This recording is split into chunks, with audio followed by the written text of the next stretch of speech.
Can you talk a little bit more about root cause and what really is causing all of this heart disease?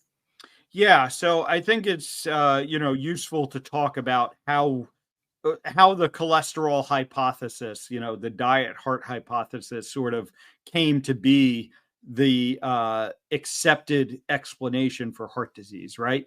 So, when we talk about heart disease, and we're primarily talking about what's called atherosclerotic heart disease.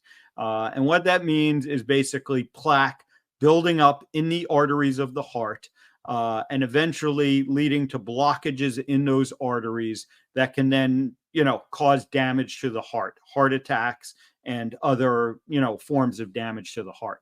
And that's the most common form of heart disease here in the US, certainly, and worldwide as well. So it's logical, right, to start with the plaque in that situation.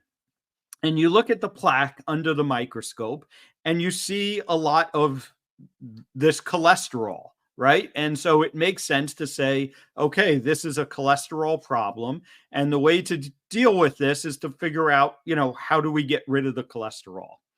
And the error there is not asking why the cholesterol got there in the first place, right? Because cholesterol is a ubiquitous substance in our bodies.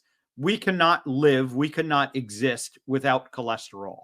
Cholesterol makes up the structure of our cells. Cholesterol plays a role in so many different processes in our body. It's part of our immune system.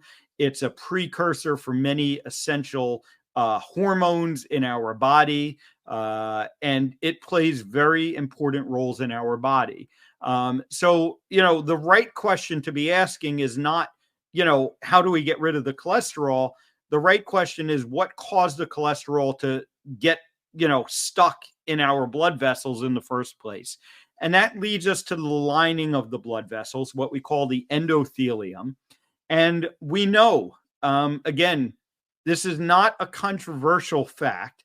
It's just not thought about by most doctors, right? Because most doctors have been taught that the only thing you need to think about regarding heart disease is getting rid of the cholesterol in the body, essentially, and that's going to eliminate heart disease. And instead, we should be thinking about what caused the endothelium, the lining of the blood vessel, to be damaged,